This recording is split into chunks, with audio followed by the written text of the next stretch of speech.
조선의 왕 이름 뒤에는 아주 묘한 규칙이 숨어 있었습니다. 태조, 세종, 영조, 정조처럼 조나 종으로 끝나는 왕이 있는가 하면 연산군, 광해군처럼 군으로 끝나는 왕이 있었거든요.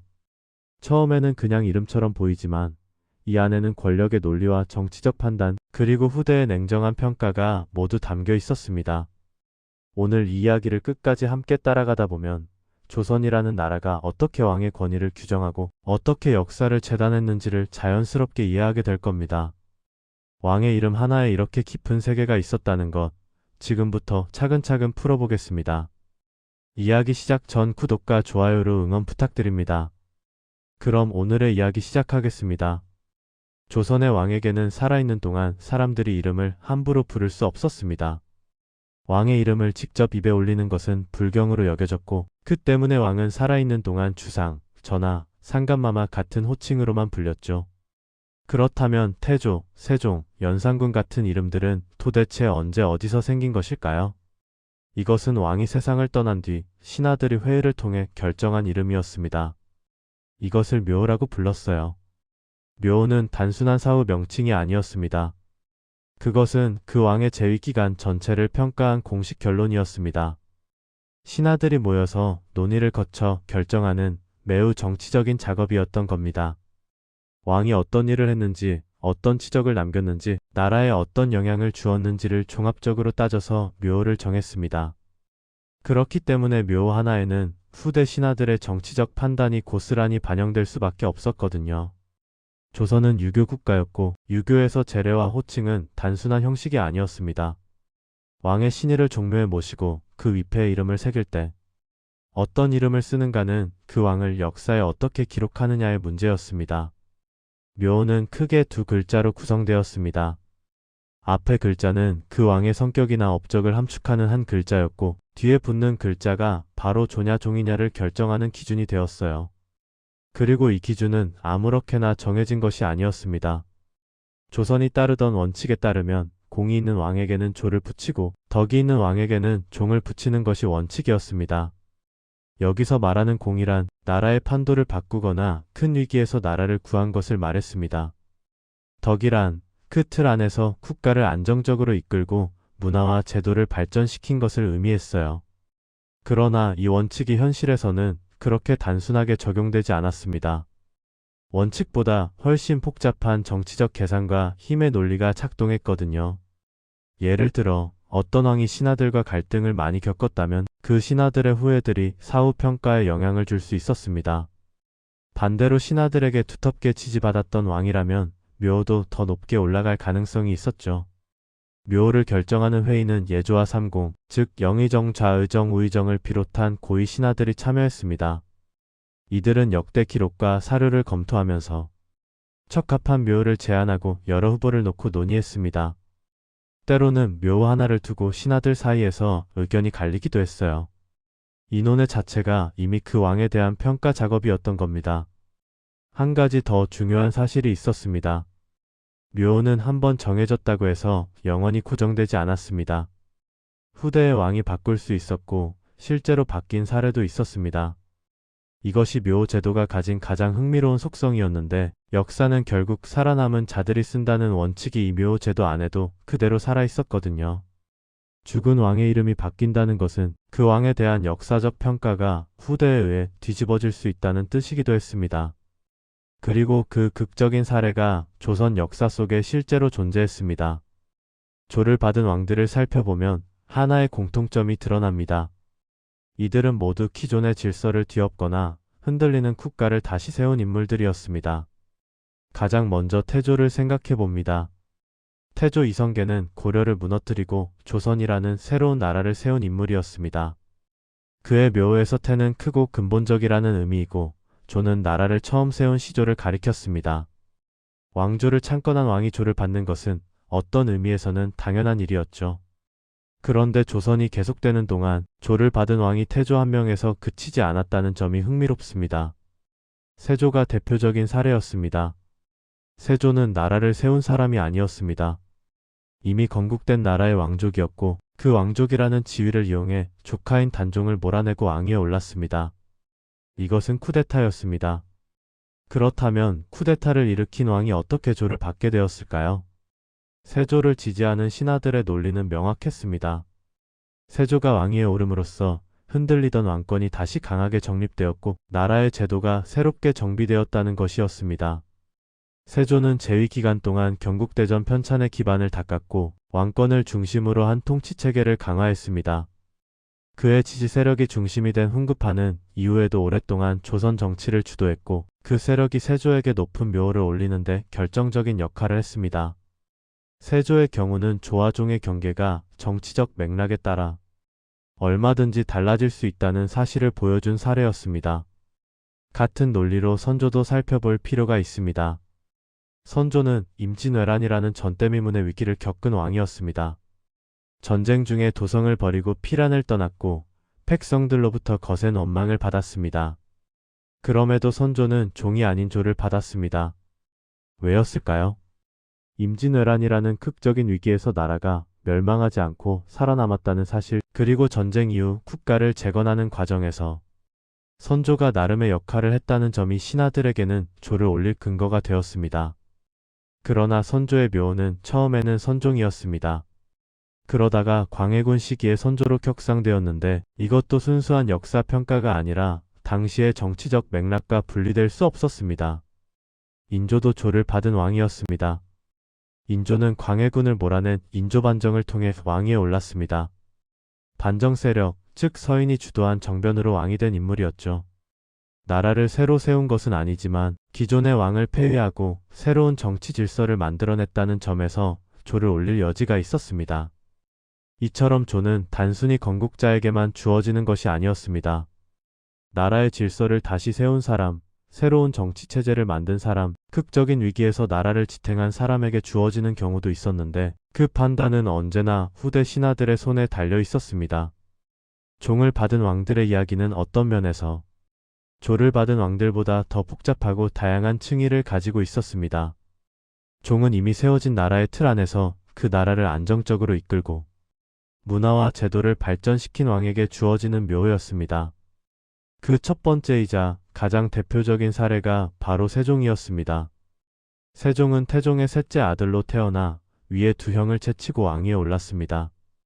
그가 왕위에 오를 수 있었던 것은 아버지 태종의 강력한 지원 덕분이었죠. 태종은 세종이 즉위하기 전에 이미 외척 세력을 직접 제거하면서 아들이 강한 왕권을 행사할 수 있는 환경을 만들어줬습니다. 그 기반 위에서 세종은 조선 역사상 가장 안정적이고 풍요로운 문화적 전성기를 이끌었습니다. 훈민정음 창제, 집현전 운영, 농업과 과학기술의 발전, 음악과 의례 정비까지 세종의 업적은 나라를 새로 세운 것이 아니라 이미 세워진 나라를 가장 빛나는 형태로 가꾼 것이었습니다. 그래서 종을 받았던 겁니다. 태종도 종을 받았습니다. 태종은 두 차례 왕자의 난을 통해 형과 동생을 제거하면서 권력을 장악한 인물이었습니다. 강력한 왕권 확립을 위해 외척을 숙청했고 사병을 혁파해 군사권을 왕 중심으로 집중시켰습니다. 이런 점들은 어떤 면에서는 조를 받을 만한 업적처럼 보이기도 합니다. 그런데 태종이 조가 아닌 종을 받은 이유는 그가 왕조를 창건하거나 기존 왕조의 질서를 완전히 뒤엎은 것이 아니라 태조가 만든 조선의 기반 위에서 왕권을 강화한 것이기 때문이었습니다. 성종도 중요한 사례였습니다. 성종은 경국대전을 완성해 반포한 왕이었습니다. 경국대전은 조선의 통치 원칙과 법령을 집대성한 법전이었고 이 법전의 완성은 조선이라는 나라의 제도적 기틀이 완성되었다는 것을 의미했습니다. 성종시대는 조선의 문물이 한층 정비되고 사림이 정기에 진출하기 시작한 시기였기 때문에 종이라는 묘호는 매우 어울리는 평가였습니다. 영조와 정조도 각각 조를 받은 경우였습니다. 영조는 탕평책을 통해 분열된 붕당 정치를 조율하려 했고 정조는 규장각을 설치하고 개혁 정치를 이끌면서 강력한 왕권을 행사했습니다. 두 왕 모두 처음에는 종이었다가 나중에 조로 격상된 사례였는데 이것 자체가 묘호가 고정불변이 아니라는 사실을 다시 한번 증명하는 것이었습니다. 이렇게 보면 종을 받은 왕들은 단순히 평범한 왕이 아니었습니다. 나라의 제도를 완성하고 문화를 꽃피우고 정치를 안정시킨 왕들이었습니다. 조가 전장을 개척한 사람이라면 종은 그 전장을 풍요로운 땅으로 가꾼 사람이었던 셈이죠. 조선왕 이름 중에서 사람들의 호기심을 가장 많이 자극하는 것이 바로 연산군과 광해군이었습니다. 이 두 사람의 이름 뒤에는 조도 종도 아닌 군이 붙어 있었습니다. 왜였을까요? 이를 이해하려면 먼저 군이 무엇인지를 알아야 합니다. 조선에서 군은 왕족 남성에게 붙이는 봉작 칭호였습니다. 정확히는 왕의 아들이나 손자 혹은 왕족 가운데 왕위에 오르지 않은 남성들에게 붙이는 호칭이었습니다.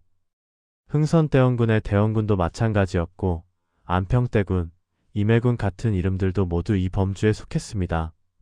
중요한 것은 군은 왕이 아니라는 표시였습니다. 왕은 조나 종 같은 묘호를 받아야 했고 그것을 받지 못한 사람은 왕으로 인정되지 않는다는 의미였습니다. 연산군은 조선 제10대 왕이었습니다. 그는 왕위에 오른 뒤 무오사와 갑자사화를 일으켜 수많은 선비와 신하들을 죽이거나 귀양 보냈습니다. 특히 갑자사화에서는 어머니 윤씨의 패비와 사사에 관련된 신하들을 무더기로 처형했습니다. 그의 치세 동안 언론과 비판이 극도로 억압되었고 성균관을 방치하거나 유흥공간으로 전락시켰으며 원각사를 기방으로 만들었다는 기록도 사료에 남아 있었습니다. 결국 박원종, 성희안, 유순정 등 신하들이 중심이 된 중종반정이 일어났고 연산군은 폐위되었습니다. 폐위된 왕에게는 묘호를 올릴 수 없었습니다. 왕으로 인정하지 않는다는 것이니 종묘에 신의를 모시지도 않았습니다. 그래서 그는 왕족의 봉작 칭호인 연산군으로만 불리게 되었습니다. 광해군은 조선 제15대 왕이었습니다. 그는 임진왜란의 혼란 속에서 분조를 이끌며 전쟁 수행에 기여한 인물이었습니다. 전쟁이 끝난 뒤 왕위에 오른 광해군은 중립외교, 대동법 시행 등 나름의 정책을 펼쳤습니다. 그러나 그는 영창대군을 죽이고 임목대비를 서궁에 유폐시켰습니다. 이것이 당시 유교적 명분에서는 폐륜으로 받아들여졌습니다. 인조반정을 주도한 서인 세력은 이를 명분으로 광해군을 몰아내었고 광해군도 폐위됨으로써 묘호를 받지 못하게 되었습니다. 흥미로운 점은 광해군에 대한 평가가 후대로 내려올수록 달라졌다는 것이었습니다. 오늘날의 역사 연구에서는 광해군이 긍정적으로 평가하는 시각도 상당히 존재했습니다. 그러나 중요한 것은 조선 당대의 판단이 그를 폐위시켰다는 사실이었습니다. 역사적 재평가가 이루어진다 해도 조선이라는 나라의 공식 기록 안에서 광해군은 끝내 군으로 남았습니다. 두 사람의 이야기는 묘호가 단순한 이름이 아니라 왕으로서의 정통성이 인정되는가 여부를 결정하는 공식 판결이었다는 것을 선명하게 보여줬습니다. 조선왕 이름의 역사에서 가장 드라마틱한 사례는 단종이었습니다. 단종의 이야기는 단순히 한 왕의 비극적 운명에 관한 것이 아니었습니다. 그것은 역사적 평가가 시간을 넘어 어떻게 뒤바뀔 수 있는가를 보여주는 사례였습니다. 단종은 문종의 아들로 어린 나이에 왕위에 올랐습니다. 아버지 문종이 일찍 세상을 떠나면서 어린 왕이 된 단종을 보좌하던 것은 황보인, 김종서 같은 고명 대신들이었습니다. 그러나 숙부였던 수양대군, 즉 훗날의 세조가 계유정난을 일으켜 이 대신들을 제거했습니다. 단종은 수양대군에게 왕위를 넘겨줄 수밖에 없었고 이후 상황이 되었습니다. 그러나 상황 지위도 오래가지 않았습니다. 단종을 복위시키려는 사육신의 시도가 발각되면서 단종은 노상군으로 강등되어 강원도 영월로 유배되었습니다. 노상군. 그 이름은 왕이 아닌 왕족 남성을 뜻하는 군 칭호였습니다. 왕위에서 쫓겨났다는 공식 선고였죠. 더 나아가 세조는 단종에게 사약을 내렸습니다. 어린 왕은 그렇게 생을 마감했습니다. 조선 왕조실록과 관련 사료들은 이 과정을 비교적 상세히 기록하고 있었습니다. 사약을 받은 단종의 나이는 17이었습니다. 세조가 살아있는 동안 그리고 세조의 뒤를 이은 예종과 성종 시대에도 단종에 대한 공식적인 재평가는 이루어지지 않았습니다. 그것은 세조의 정통성과 직결된 문제였기 때문에 세조의 쿠데타를 정당한 것으로 인정받아야 하는 세력이 살아있는 한 단종의 폭거는 불가능했습니다. 그 상황이 달라진 것은 숙종 때였습니다. 숙종은 단종을 왕으로 복위시키고 묘호를 올렸습니다. 단종이라는 이름이 바로 이때 만들어진 것이었습니다. 단은 짧고 이르다는 의미를 담고 있었습니다. 이른 나이에 비명에 간 왕에 대한 안타까운 감정이 이 한 글자 안에 담겨 있었던 겁니다. 단종의 능도 정식으로 초성되어 장릉이라는 이름을 얻었고 종묘에도 신의가 모셔졌습니다. 한 가지 생각해 볼 것이 있었습니다. 숙종은 왜 그 시점에 단종을 폭권했을까요? 숙종은 당시 치열한 붕당 정치의 소용돌이 속에 있었고 왕권 강화를 위한 정치적 결단들을 이어가고 있었습니다. 단종 복권은 순수한 역사적 정의 실현이기도 했지만 동시에 왕권의 정통성과 도덕적 권위를 높이려는 정치적 행위이기도 했습니다. 사후 200년이 넘게 흐른 뒤에야 왕으로 인정받은 단종의 사례는 묘호 제도가 단지 사망 직후의 평가에만 그치지 않았다는 것을 명확하게 보여줬습니다. 역사적 판단은 시간과 함께 변하고 그 변화는 죽은 왕의 이름까지 바꿀 수 있었습니다. 묘호를 결정하는 과정은 단순한 절차가 아니었습니다. 그 안에는 살아있는 신하들의 정치적 계산과 이해관계가 복잡하게 얽혀 있었습니다. 왕이 세상을 떠나면 상중기간의 예조를 중심으로 묘호 선정 작업이 시작되었습니다. 여러 후보를 마련하고 그 후보들의 의미와 적절성을 논의했습니다. 이 논의에는 붕당의 입장과 신하들의 정치적 연대가 영향을 미쳤습니다. 선조의 묘호가 처음에는 선종이었다가 선조로 바뀐 것이 대표적인 사례였습니다. 선종에서 선조로의 변경은 광해군 시대에 이루어졌습니다. 광해군은 임진왜란 중에 아버지 선조를 도와 분조를 이끈 경험이 있었고 아버지에 대한 존경의 표시로 묘호를 격상하려 했습니다. 그런데 이것은 단순히 효심의 발로가 아니었습니다. 선조를 조로 격상함으로써 광해군 자신의 정통성을 더 강하게 뒷받침하려는 의도도 있었습니다. 아버지가 나라를 새로 세운 것에 버금가는 공을 세운 왕이라면 그 아들인 자신의 권위도 더 높아지는 효과가 있었기 때문이었습니다. 반대로 신하들이 왕의 묘호를 낮추거나 격하하는 경우도 있었습니다. 직접적인 격하는 아니었지만 원래 기준보다 낮은 묘호를 올리는 것은 그 왕에 대한 미묘한 불만의 표시가 될 수 있었습니다. 신하들은 왕이 살아있을 때 직접 저항하기 어려웠지만 죽고 나면 묘호를 통해 그 왕의 재위를 평가할 수 있었던 셈이었습니다. 영조와 정조의 묘호도 처음에는 종이었다가 나중에 조로 격상된 사례였습니다. 영조는 처음에 영종이었다가 고종 때 영조로 바뀌었고 정조는 정종이었다가 역시 고종 때 정조로 바뀌었습니다. 고종이 이 두 왕의 묘호를 격상한 것은 대한제국을 선포하면서 황제국의 위상에 맞게 조선 왕들의 권위도 함께 높이려는 의도와 맞닿아 있었습니다. 제국의 황제가 되려면 그 조상들도 그에 걸맞은 위상을 가져야 했다는 논리였죠. 이처럼 묘호는 한번 정해진 뒤에도 정치적 필요에 따라 바뀌었고 그 변화 자체가 당대의 정치적 상황을 반영하는 역사적 기록이 되었습니다. 묘호 변경의 역사를 따라가다 보면 조선의 정치사가 압축되어 보이는 효과가 있었습니다.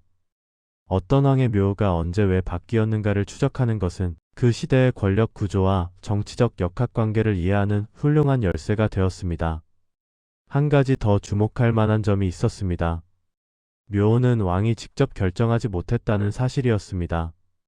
그것은 구조적으로 살아있는 신하들에 의해 결정될 수밖에 없었습니다. 이는 조선이 왕과 신하가 함께 나라를 운영하는 구조였다는 것을, 심지어 죽음 이후에도 신하들이 왕을 평가할 권한을 가졌다는 것을 보여주는 것이었습니다. 심지어 죽음 이후에도 신하들이 왕을 평가할 권한을 가졌다는 것을 보여주는 것이었습니다. 왕이 가장 절대적인 권력을 가진 존재처럼 보였지만 그 권력의 최종적인 역사적 평가는 결국 신하들의 손에 달려 있었습니다. 조선이 500년을 이어오다가 가장 극적인 변화를 맞이한 것은 고종시대였습니다. 고종은 열강의 압력이 거세지고 청나라의 종주국 지위가 무너지는 상황 속에서 나라의 위상을 높이기 위한 결단을 내렸습니다. 조선이라는 국명을 대한제국으로 바꾸고 스스로 황제의 자리에 오른 것이었습니다. 이것은 단순한 이름 변경이 아니었습니다. 호칭 체계 전체가 바뀌는 일이었습니다. 왕이 황제가 되면 왕에게 붙이던 묘호 방식과는 다른 체계가 적용되어야 했습니다. 중국의 황제들이 쓰는 방식, 즉 연호를 사용하는 방식과 황제 사후 묘호를 올리는 방식이 함께 도입되었습니다. 고종은 재위 기간에 광무라는 연호를 사용했습니다. 그리고 고종이 세상을 떠난 뒤 황제에 걸맞은 묘와 시호가 올려졌습니다. 공식적으로 고종의 묘는 고종이었고 시호에는 황제를 뜻하는 칭호들이 포함되었습니다. 순종도 마찬가지였습니다. 순종은 대한제국의 마지막 황제였습니다. 국권이 일본에 넘어간 뒤에도 순종은 황제의 신분으로 존재했고 사후에 황제 칭호가 붙었습니다. 이 변화는 조선이라는 왕국이 제국을 선포함으로써 얻고자 했던 것이 무엇인지를 잘 보여주었습니다. 당시 동아시아에서 황제 칭호를 가진 나라는 중국과 일본뿐이었습니다. 조선이 황제국을 선포한 것은 더 이상 중국에 종속된 왕국이 아니라 독립적인 제국임을 국제사회에 선언하는 행위였습니다. 왕국과 제국의 차이는 단순한 명칭의 차이가 아니었습니다. 외교적 위상, 국제조약에서의 지위, 다른 나라들로부터 인정받는 권위가 달라졌습니다. 황제는 왕보다 높은 존재였고 황제를 자임한다는 것은 어느 나라에도 종속되지 않는 독립국가임을 천명하는 것이었습니다. 대한제국 선포와 함께 과거 조선 왕들의 묘도 일부 조정되었습니다. 태조 이성계에게도 황제 칭호가 추존되어 태조 고황제라는 이름이 올려졌습니다. 이것은 대한제국의 정통성이 조선 건국에서부터 이어진다는 논리를 뒷받침하기 위한 것이었습니다. 나라를 세운 시조도 황제로 올리고 역대 왕들에게도 황제 칭호를 추존함으로써 대한제국이 역사적 정통성을 갖춘 황제국임을 강조하는 것이었습니다. 대한제국이 역사적 정통성을 갖춘 황제국임을 강조하는 것이었습니다. 그러나 이 노력은 결국 나라를 지키는 데 충분하지 않았습니다. 대한제국은 선포된 지 13년 만에 국권을 잃었습니다. 황제 칭호를 가진 나라가 그것을 유지하기 위해서는 이름보다 더 강한 힘이 필요했습니다. 고종이 황제를 선포한 것은 그 힘을 얻으려는 절박한 시도였지만 역사는 그 시도의 한계를 냉정하게 기록했습니다. 조선 왕들의 이름이 묘에서 황제 추존까지 확장된 과정은 한 나라가 자신의 정체성을 지키기 위해 어떤 노력을 기울였는지를 보여주는 것이었습니다. 조선의 왕 이름에 담긴 이야기를 따라오다 보면 결국 우리는 한 가지 질문 앞에 서게 됩니다. 왜 사람들은 심지어 죽은 왕의 이름까지 그토록 신경 썼을까요? 이 질문에 대한 답은 조선이 어떤 나라였는지를 이해하는 것에서 시작되었습니다. 조선은 유교 이념에 기반한 나라였습니다. 유교에서 명분과 예는 단순한 형식이 아니었습니다. 그것은 사회 질서를 유지하는 기둥이었고 권력이 어디서 왔는가를 정당화하는 논리였습니다. 왕에게 올바른 이름을 붙이는 것은 그 왕의 치세를 올바르게 평가하는 것이었고 그 평가는 후대에 어떤 왕을 본받고 어떤 왕을 경계해야 하는지를 가르쳐주는 역할을 했습니다. 묘를 조로 올리는 것은 그 왕의 행동 방식이 후대에 모범이 될 수 있다고 인정하는 것이었습니다.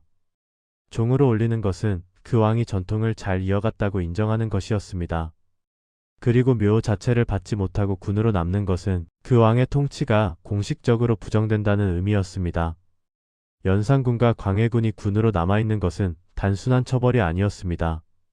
그것은 조선이라는 나라의 공식 역사 안에서 그들의 통치가 왕으로서 인정받지 못한다는 공식 선언이었습니다. 반면 단종의 폭거는 조선의 역사가 잘못을 인정하고 그것을 바로잡으려 했다는 증거였습니다. 500년의 세월을 넘어 이름을 돌려받은 단종의 사례는 역사란 완결된 것이 아니라 끊임없이 재해석되고 재평가되는 과정이라는 것을 보여주었습니다. 오늘날 우리가 조선 왕들의 이름을 부를 때 태조, 세종, 연산군, 광해군이라고 자연스럽게 말하고 있지만 그 이름들 각각의 뒤에는 당대 신하들의 판단과 정치적 계산 그리고 후대에 걸친 역사적 재평가가 모두 담겨 있었습니다. 이름 하나가 이렇게 많은 이야기를 품을 수 있다는 것, 그것이 조선 역사가 가진 풍요로움의 한 단면이었습니다. 현대의 역사 연구자들 사이에서는 연산군과 광해군에 대한 재평가가 꾸준히 이루어지고 있었습니다. 연산군의 폭정에 대한 기록은 대부분 그를 폐위시킨 반정 세력이 남긴 기록이었기 때문에 그 기록이 얼마나 공정한가에 대한 의문이 제기되기도 했습니다. 광해군의 경우에는 실용주의적 외교 노선과 대동법 추진이라는 측면에서 재평가의 목소리가 상당히 높았습니다. 그러나 이러한 재평가는 어디까지나 오늘날의 시선에서 이루어지는 것이었습니다. 조선이라는 나라의 공식 기록 안에서 그들은 끝까지 군으로 남았고 그 사실 자체가 하나의 역사적 사실이었습니다. 역사는 언제나 판단하는 사람이 누구인가에 따라 다르게 쓰입니다. 조선의 묘 제도는 그 진실을 가장 명확하게 보여주는 제도적 장치였습니다. 왕의 이름을 결정하는 사람은 왕이 아니었습니다. 왕 이후에 살아남은 사람들이었습니다. 그리고 그 사람들이 어떤 가치를 중요하게 여겼는가에 따라 역사가 달라졌습니다. 오늘 우리가 조선 왕들의 이름을 다시 읽는 것은 그 이름 하나하나 뒤에 숨어있는 사람들의 판단과 시대의 논리를 이해하기 위한 일이었습니다. 그리고 그 이해는 우리가 오늘을 살아가는 데에도 여전히 의미 있는 통찰을 건네주고 있었습니다. 오늘의 이야기는 여기까지입니다. 오늘도 들어주셔서 감사합니다.